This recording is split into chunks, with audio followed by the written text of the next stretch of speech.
Low-key geek. Hey, he's a low-key geek. He tries to be out there when he wants to be, but hey, he's low-key. He's a low-key geek.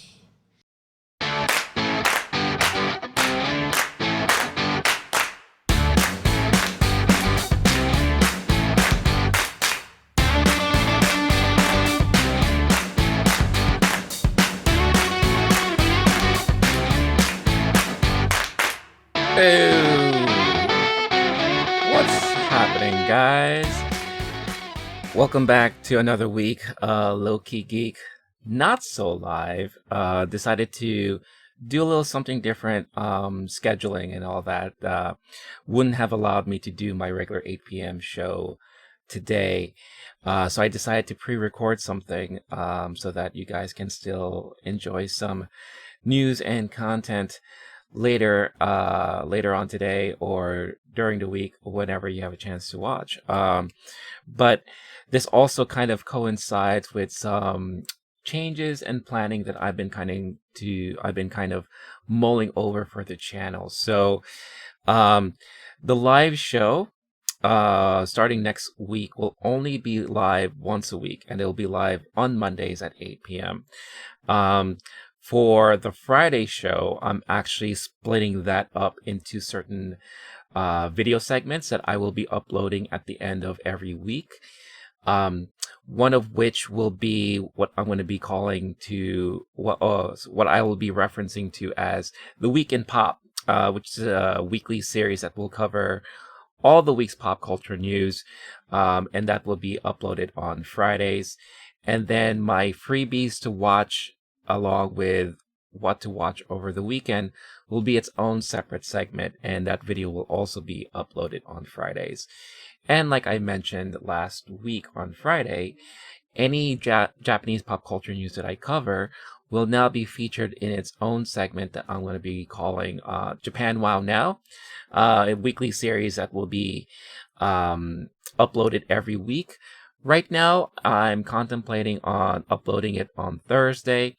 Let's see how my first episode goes. But again, I wanted to make sure that I do these in a way so that it will allow me more time to produce better content and spend more time on the necessary content that I think will be more valuable to you guys as a viewer.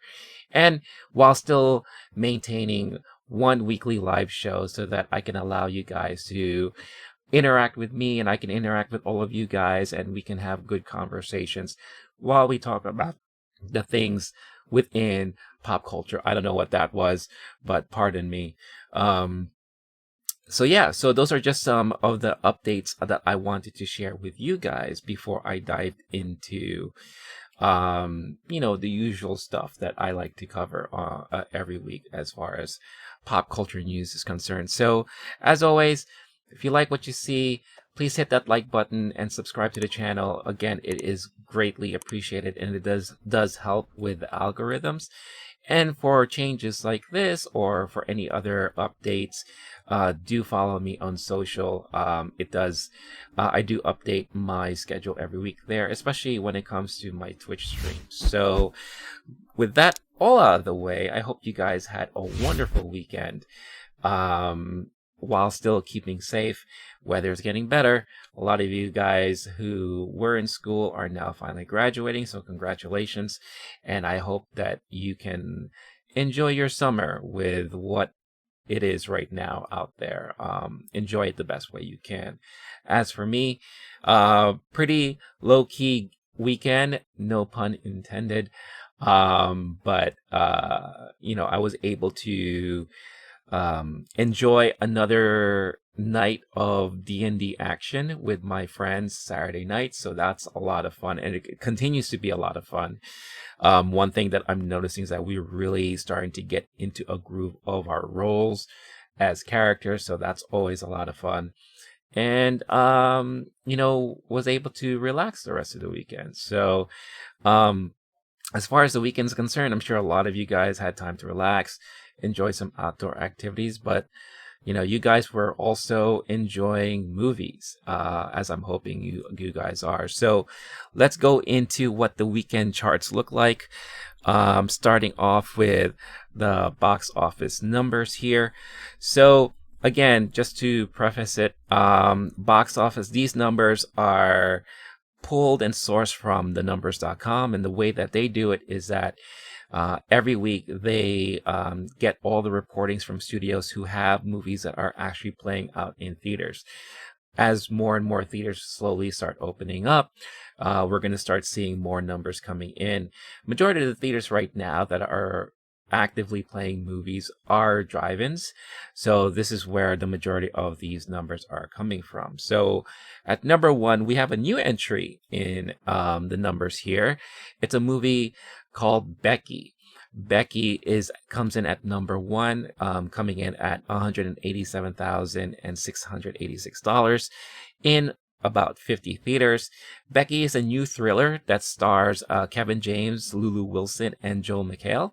It's kind of like one of those house invasion type of movies where you have a father and a daughter vacationing at a lake house, being joined by, I guess, the Kevin James's new quote unquote family, and then the house gets invaded by some escaped convicts, and what turns out to be what was once supposed to be meant to be a weekend getaway now turns into a fight to stay alive, with Becky actually leading the charge. So sounds very interesting. It's interesting to see Kevin James in such a different role than what he normally plays, because this does seem to be a little bit more serious. But yeah, so that comes in at number 1. Excuse me. At number 2, The Wretched, another title that has been in the top 5 for as long as I can remember. Again, horror speaks volumes when it comes to moviegoers. So Wretched still remains on the top 5, but this time at number 2, coming in at $148,443, playing at 99 theaters. The theater allocation for this movie tends to go up and down, and this is probably the highest I've seen in recent weeks. Number 3, we have a movie called Strike. It comes in at $2,247, only showing at 2 theaters. It's an animated movie that is good for the kids. Coming in at number 4 is a new entry here, The Trip to Greece. It's a movie that stars Steve Coogan and Rob Brydon. It is a spin-off off of their BBC series called The Trip. On that series, basically, it features both of them kind of going on restaurant tours around England. Now it looks like they are off to Greece for another restaurant tour here. So comes in at $1,961, only showing at 3 theaters. And at number 5, we have The Fox Hunter, coming in at $193, only showing at 1 theater. Basically, The Fox Hunter is a story about a man who returns home to the South after being away for several years, only to find out that the old ways no longer gel with him, and how he has to struggle to fit back in. So those are the box office numbers there. Now moving on to what's popping in over at iTunes. Top 10 movies as reported by iTunes. Number 1, The King of Staten Island. No big surprise there. This was a brand new release that came out on Friday. It's the latest from Judd Apatow, starring Pete Davidson, Marissa Tomei, Steve Buscemi, kind of a semi-autobiographical movie on Pete Davidson's life growing up in Staten Island. This is a movie I'm still planning to watch, so stay tuned. I will have a review of this movie on the channel this week. Coming in at number 2 is Ang Lee's Gemini Man. Kind of came out of nowhere. And that's why I love doing these things, because you never know what will hit with and resonate with audiences. So Gemini Man stars Will Smith, basically a story about cloning and them kind of fighting each other because of certain differences between forces unknown. I don't know really the full plot. I just know that it is a younger version of Will Smith fighting the current version of Will Smith, and it does look very interesting. I have yet to see this, but it is something that is on my list. Number 3 is the movie Dark Waters that stars Mark Ruffalo. It's a drama based off of true life events. So that comes in at number 3. Number 4 is The Hunt. This was a very controversial movie at one point because of a lot of political implications there. Plus, the premise is basically a movie about it's very similar to the movie Battle Royale, where strangers are pit together to hunt for sport. It stars Betty Gilpin, who is mostly known for her role as Liberty Bell on that series Glow on Netflix. So that comes in at number 4. Again, it's one of those thriller, not so much horror, but very thriller, suspense type of movie. Very gory from what I can tell. So that is very popular and kind of jumped up on the list here at number 4. Number 5 is Scoob, which is one of 2 family kid-friendly movies that is on the list here. Scoob has been in the top 10 for a good amount of weeks now, ever since it came out. So it's still hanging in there strong. Surprisingly enough, no Sonic the Hedgehog here. That seemed to have dropped off of the top 10. Moving to number 6, we have the new Invisible Man, which is the new Blumhouse movie and take off of the very popular Universal film. A lot of high praises of this movie, and still I have not yet seen it, but I really can't wait to watch it myself. So that stays in at number 6. And then again, this is another movie that has been in the top 10 for quite a bit. Number 7 is Bad Boys for Life. Will Smith and Martin Lawrence back at it again with their sequel within the Bad Boys franchise. Number 8 is a big surprise again. It's The Great Outdoors, the classic 1988 comedy that features Dan Aykroyd and the late, great John Candy. Again, I'm not sure how this movie came into prominence as of late. Maybe it's because it's very telling of people getting excited for summer, maybe preparing for vacations or camping trips. So it's very interesting to find it here in the top 10. Number 9 is Judy, which stars the Oscar-winning Renee Zellweger. She won her Oscar for her performance in this movie, which pretty much tells the story of Judy Garland. I've seen this movie, and it is a fantastic performance by Renee Zellweger. So I highly recommend it for you to check out. And number 10 is Spies in Disguise, the animated film that has the voices of Will Smith and Tom Holland. It's one of those spy adventure animated movies, great for the kids. So that rounds out the top 10 for iTunes. Now moving on to what you guys are watching over there on Netflix. Number 1 is Da 5 Bloods, which is, again, not a big surprise because this is a new movie that came out on Friday. It's the latest Spike Lee joint that features, that tells the story of a group of Vietnam vets going back to country to recover the remains of their fallen squad member, along with a treasure that they found during their last mission. I will have a review of this movie out on the channel either later today or tomorrow morning. It is a fantastic movie, definitely worth the watch, but you can hear more of my thoughts on my review. Number 2 is a Polish film, 365 DNI. It's a drama erotic movie, as you can tell by the poster there.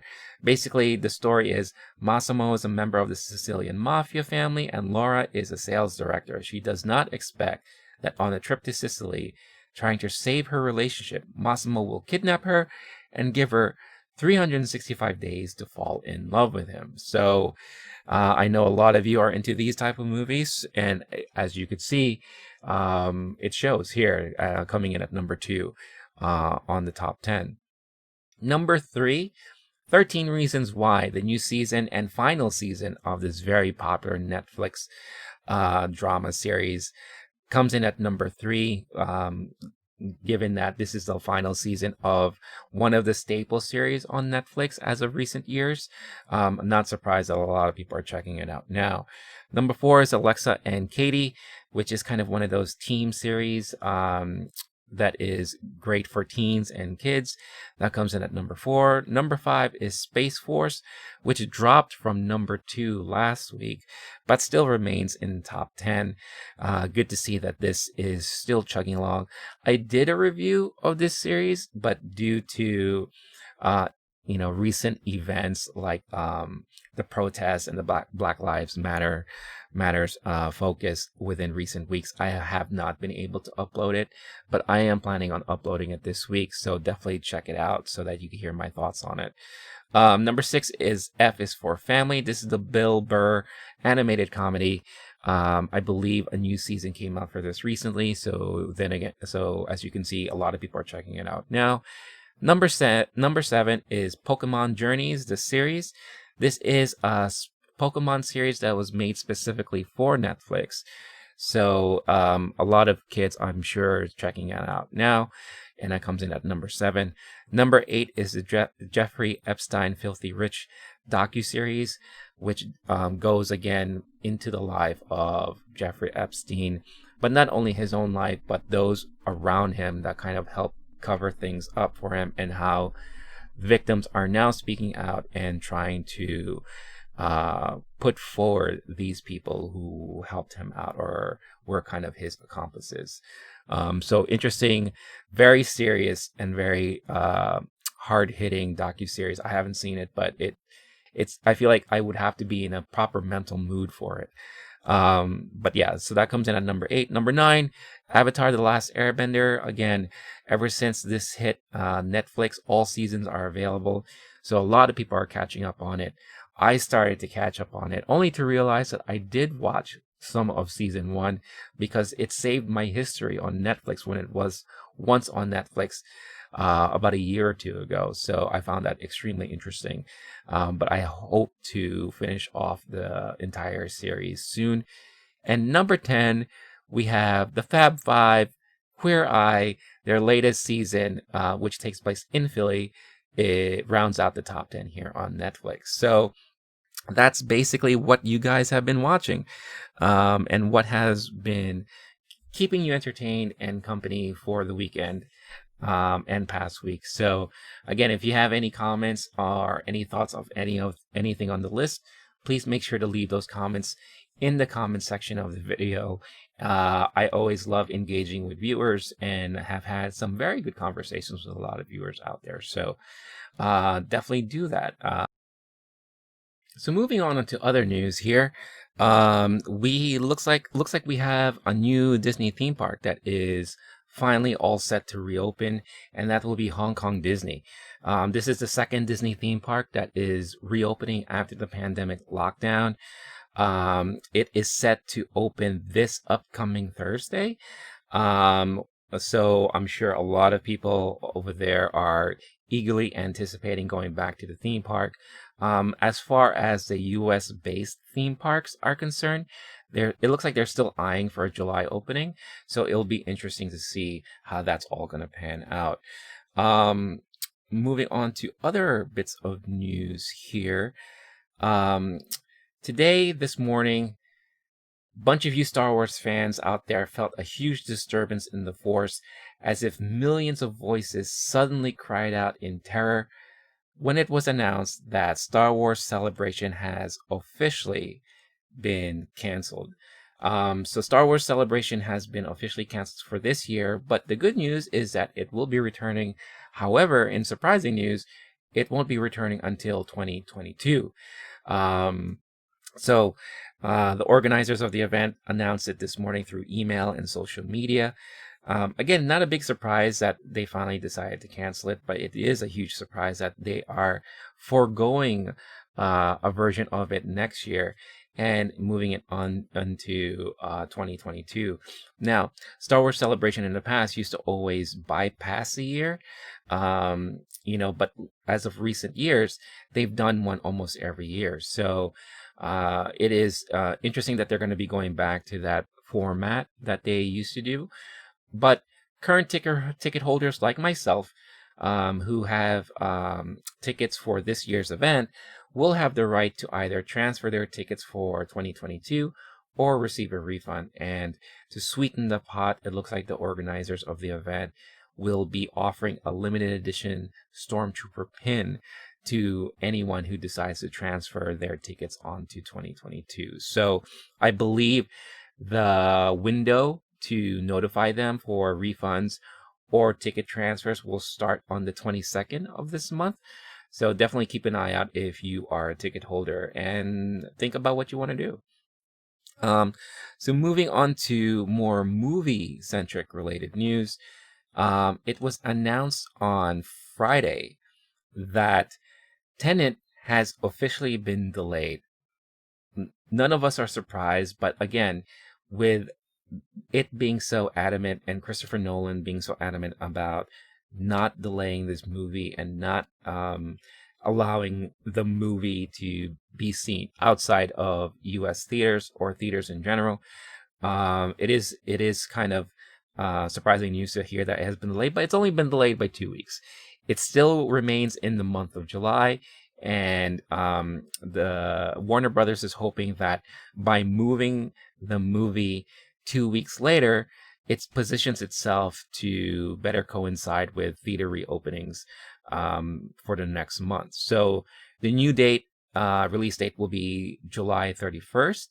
I know it was reported that there is a divide between Warner Brothers and Christopher Nolan on this delay, but Warner Brothers not only hopes to take advantage of proper timing with theaters reopening, but position it in a way that it will benefit by making the most money it can, instead of moving the movie into later in the year, like in the fall or something like that. So again, a very highly anticipated movie. It'll be interesting to see what happens.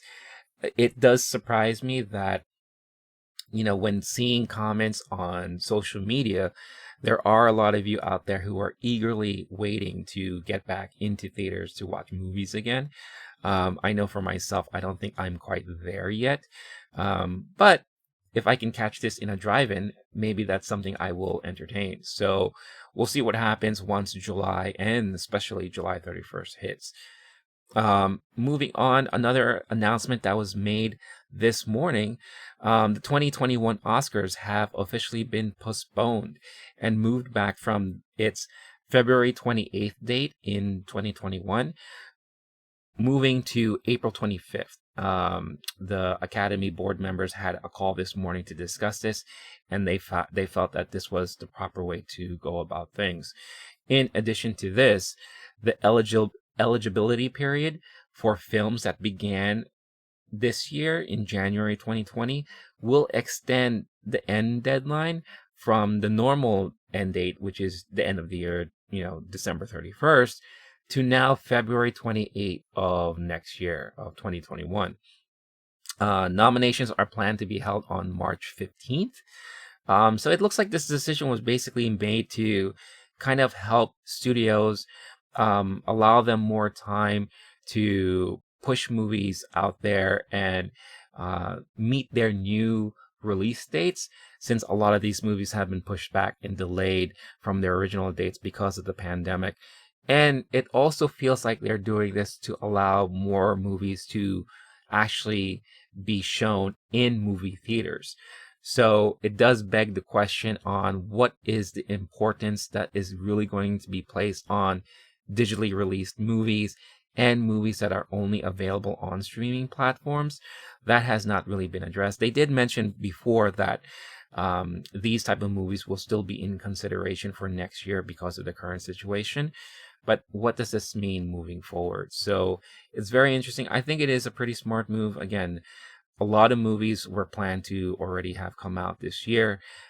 This year is a very stacked year as far as movies are concerned. So it would be nice to kind of give proper credit and proper recognition of a lot of these movies that are going to be coming out this year with their new release dates, which are mostly now in the fall and winter. So if things are going well out there, expect movie theaters to be very packed by the end of the year.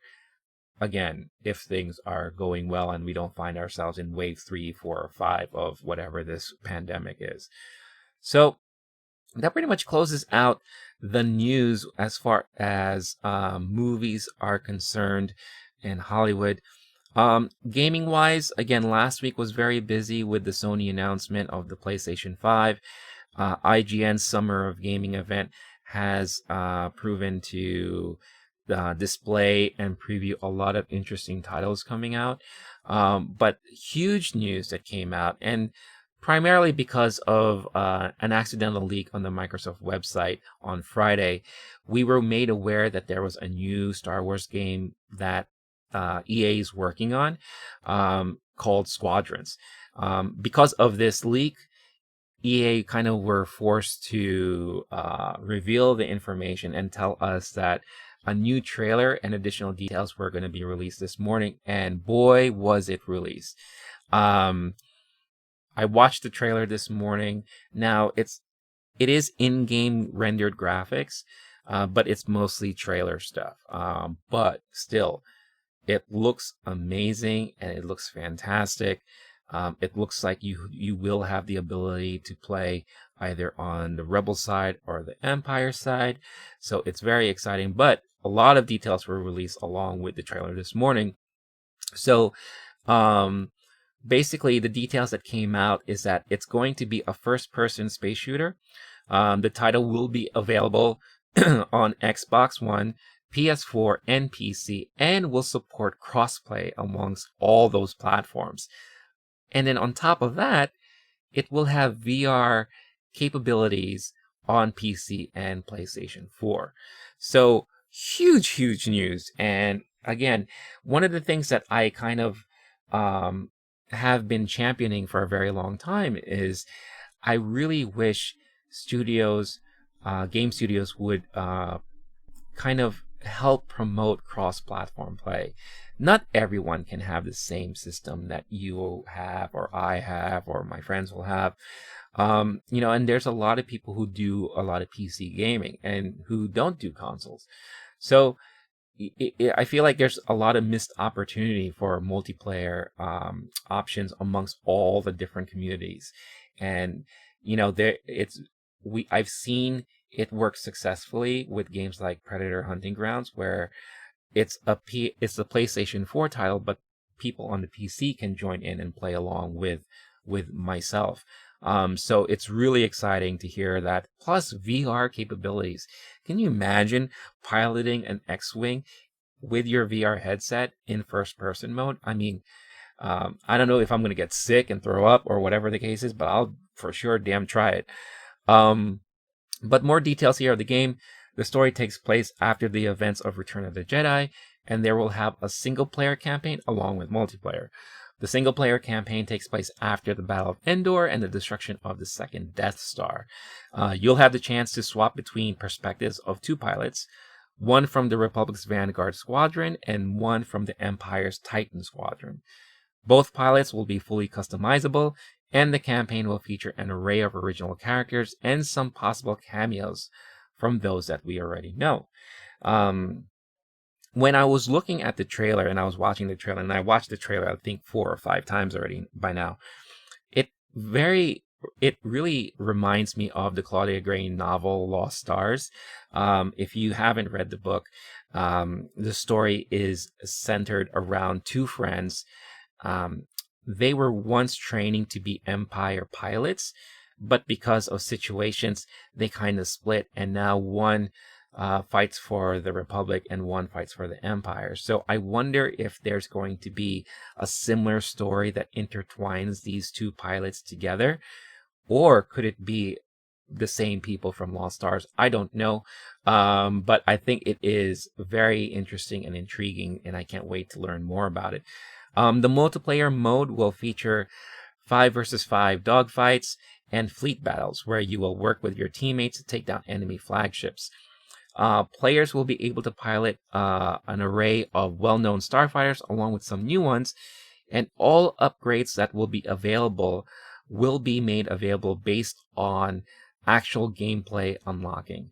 So this totally takes away the microtransactions that Star Wars Battlefield 2 kind of suffered from, where in order to unlock additional starships or unlock additional upgrades to these ships or to your player, you had to transact within the microtransaction system that they have, the loot crate system, and earn money to buy crates in order to unlock things or unlock characters. And that was a huge turnoff for a lot of people, including myself. I still enjoy the game. I played it, but I wasn't very happy that I had to kind of be held to that type of system. But looks like EA finally decided to fully ditch it, and which is great news. And I hope they continue with this process. So if all of this sounds amazing to you, it gets even better.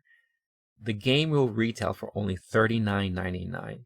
It's probably the cheapest Star Wars game offering in most recent years, and very affordable for a lot of people. And I do wonder why they're going with such a low price point. But it makes the game even more attractive to a lot more people. And it will be launching on October 2nd.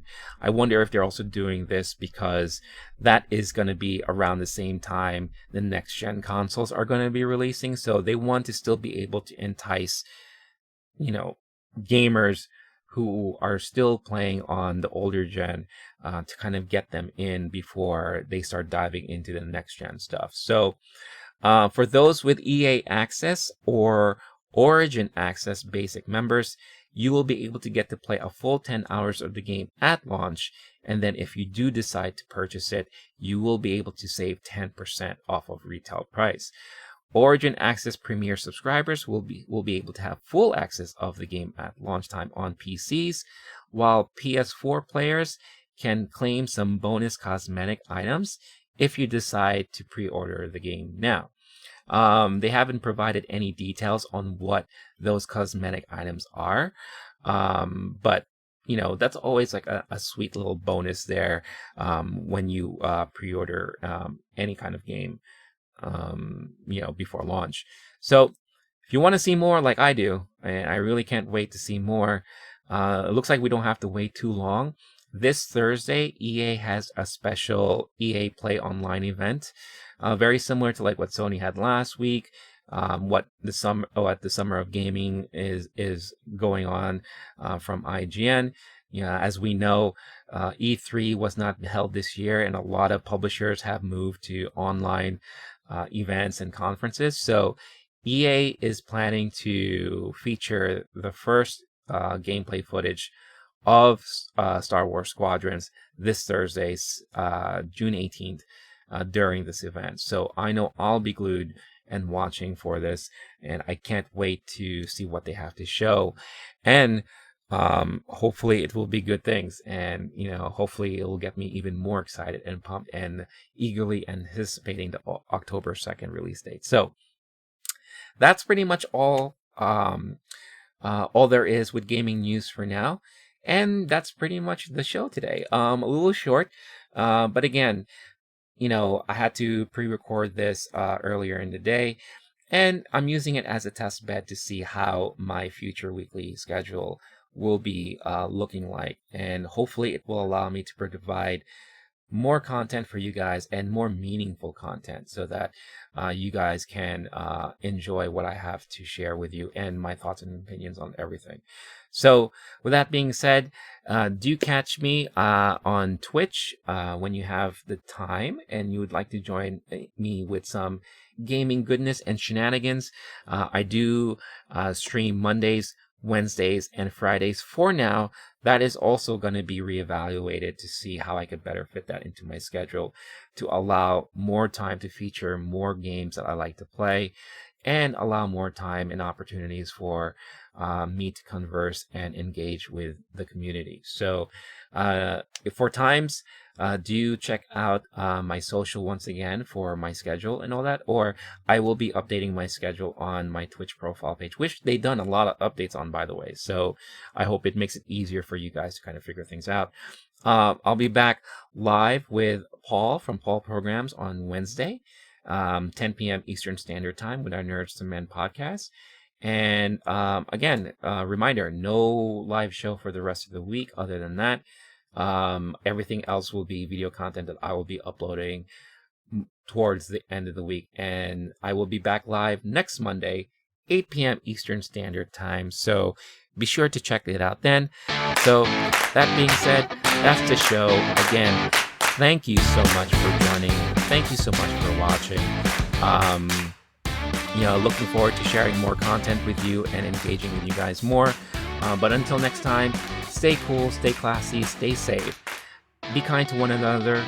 Wash your hands, wear a mask, and I hope you make the rest of your week as memorable as possible. All right, guys? Thanks for watching. Check you guys out soon. Oh, hey, guys. Thanks again for watching. If you want to check out my other videos, make sure to access them through this menu that you see on this side of the screen. Don't forget to hit that like and subscribe button, or hit that logo you see right here on this side of the screen. I've always wanted to do that. Catch you next time.